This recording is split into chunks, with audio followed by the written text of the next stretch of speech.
क्या बिहार की सत्ता में कोई परिवर्तन होने वाला है? क्या नीतीश कुमार की सरकार गिर जाएगी? अब इसको लेकर बिहार की सियासत और भी गर्माती जा रही है। पिछले कुछ दिनों से बिहार की राजनीतिक गलियारों में एक ही सवाल उठ रहा है, क्या जीतन राम मांझी का मन डोल रहा है? क्या वो एनडीए का साथ छोड़कर महागठबंधन में जाएंगे? इस सियासी कयासों के बीच जीतन राम मांझी का बड़ा बयान सामने आया है, लेकिन इस सियासी हलचल के बीच विपक्ष में भी बयानबाजी तेज हो गई है। इसी क्रम में आज कांग्रेस के राज्यसभा सांसद अखिलेश सिंह ने बड़ा दावा किया है। उन्होंने कहा है कि बिहार में अब एनडीए की सरकार चंद महीनों की सरकार है और वहां नई सरकार का गठन सुनिश्चित है। दरअसल आपको बता दें, जीतन राम मांझी ने मंगलवार को आरजेडी के मुखिया लालू प्रसाद यादव को शादी के सालगिरह की बधाई दी थी। ऐसा वैसा बधाई नहीं, वो भी दिल छू लेने वाला बधाई संदेश दिया था। जीतन राम मांझी ने लालू प्रसाद यादव को सालगिरह पर बधाई देते हुए कहा था कि आप हमेशा स्वस्थ और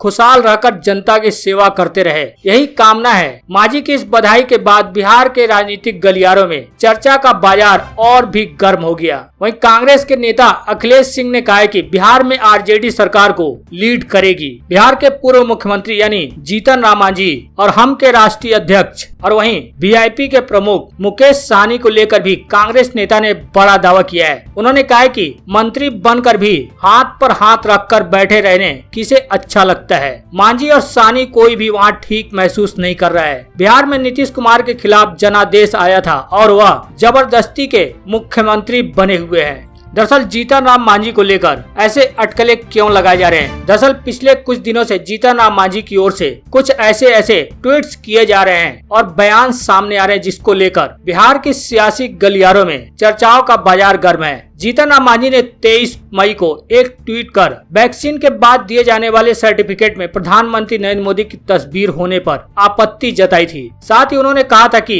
यहाँ राष्ट्रपति की तस्वीर होनी चाहिए। अगर वैक्सीन सर्टिफिकेट पर पीएम की तस्वीर हो सकती है तो कोरोना से जान गंवाने वालों के डेथ सर्टिफिकेट पर भी उनकी तस्वीर होनी चाहिए। उसके बाद 29 मई को भी वीआईपी पार्टी के अध्यक्ष और नीतीश कुमार में मंत्री मुकेश सहनी को अपने आवास पर बुलाया था, जिसके बाद और भी ये अटकलें तेज हो गई थी कि क्या जीतन राम मांझी एनडीए का साथ छोड़ने वाले हैं। वहीं लालू की जमानत पर भी मांझी ने सधा हुआ बयान दिया था। जी आपको बता दें, आरजेडी प्रमुख लालू प्रसाद यादव को जमानत मिलने पर जीतन राम मांझी की पार्टी की ओर से सबसे पहले स्वागत बयान आया था। साथ ही मांझी ने भी लालू यादव की तारीफ की थी। अब मांझी ने ट्वीट कर लालू यादव और राबड़ी देवी की शादी की सालगिरह की बधाई दे दी है, जिससे सियासी गलियारों में और भी अटकलें तेज होने लगी है। हालांकि इन सभी अटकलों के बीच जीतन राम मांझी की पार्टी ने इस पर सफाई दी है। जीतन राम मांझी की पार्टी की ओर से दानिश रिजवान ने बयान जारी कर कहा है कि बिहार में कोई राजनीतिक खिचड़ी नहीं पक रही है।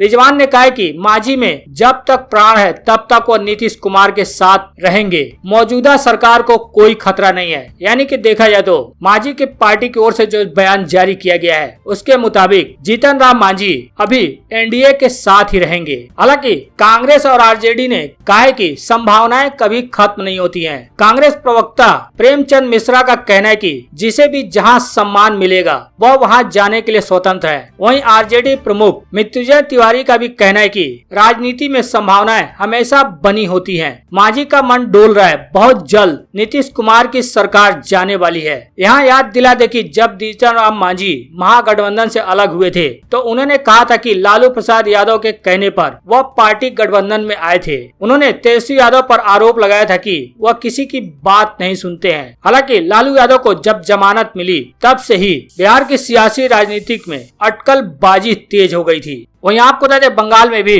भारतीय जनता पार्टी को एक और तगड़ा झटका लग सकता है। जी आपको बता दें, बंगाल में दीपेंदु बिस्वा की टीएमसी में वापसी के बाद भारतीय जनता पार्टी के 8 जीते हुए विधायक और कुछ सांसद तृणमूल में वापस आना चाहते हैं। जी आपको बता दें, पश्चिम बंगाल में चुनाव के वक्त तृणमूल कांग्रेस के कई नेताओं ने पार्टी का साथ छोड़ भारतीय जनता पार्टी का दामन थामा था, लेकिन अब भारतीय जनता पार्टी की हार के बाद इनमें से कई घर वापसी को बेकरार हैं। चुनाव नतीजे वीडियो के बाद भारतीय जनता पार्टी के सीनियर नेता और मेघालय त्रिपुरा के पूर्व राज्यपाल तथागत राय ने यह आशंका जताई भी थी कि साथ ही भारतीय जनता पार्टी के 4 नेताओं पर कई आरोप भी जड़े थे। इससे पहले आपको बता दें, दीपेंदु बिश्वास जो कि भारतीय जनता पार्टी में शामिल हुए थे, वो टीएमसी में वापसी कर चुके हैं। दीपेंदु बिश्वास जो कि चुनाव से पहले भारतीय जनता पार्टी का दामन थामे थे, वो एक बार फिर तृणमूल में वापसी कर गए हैं। हालांकि बताया जा रहा है कि टीएमसी में टिकट नहीं मिलने से वो नाराज थे, जिसके बाद दीपेंदु ने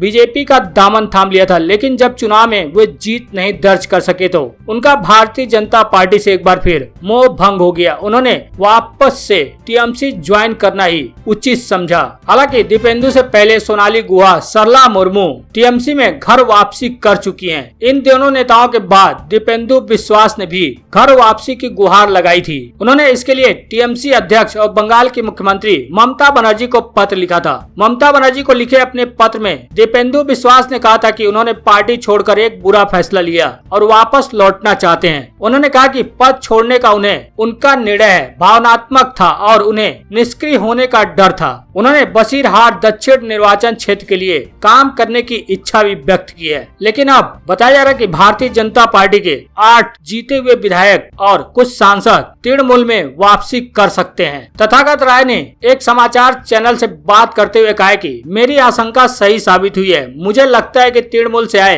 अधिकांश लोग वापस चले जाएंगे। उन्होंने कहा कि मैं जल्द ही दिल्ली आकर सीनियर लीडरशिप को उन नेताओं की अक्षमता की रिपोर्ट दूंगा जो चुनाव की जिम्मेदारी संभाल रहे थे। चुनाव में भारतीय जनता पार्टी के हार के बाद से ही भारतीय जनता पार्टी में उथल पुथल मची है। तृणमूल कांग्रेस से आए कई लोग वापस जाने की राह तलाश रहे हैं। हालांकि कई नेता वापसी कर चुके हैं। अब कई नामों की चर्चा चल रही है। तृणमूल कांग्रेस नेताओं का कहना है कि भारतीय जनता पार्टी के 8 जीते हुए विधायक और बीजेपी के कुछ सांसद भी तृणमूल में वापस आना चाहते हैं। इनमें मुकुल राय का भी नाम काफी चर्चा में है। वहीं तृणमूल कांग्रेस से आए लोगों की वापसी के मसले पर भारतीय जनता पार्टी के पश्चिम बंगाल अध्यक्ष दिलीप घोष का कहना है कि लोकतंत्र में यह चलता रहता है। कुछ लोग आते हैं और फिर हारने के बाद चले जाते हैं। कुछ को अपनी सिक्योरिटी की भी चिंता और वह राज्य में हिंसा की राजनीति से डर रहे हैं। हालांकि कहीं न कहीं ये जो खबरें निकल कर सामने आ रही है, उससे भारतीय जनता पार्टी को बंगाल में एक बार फिर चुनाव के बाद एक बड़ा झटका लग सकता है, क्योंकि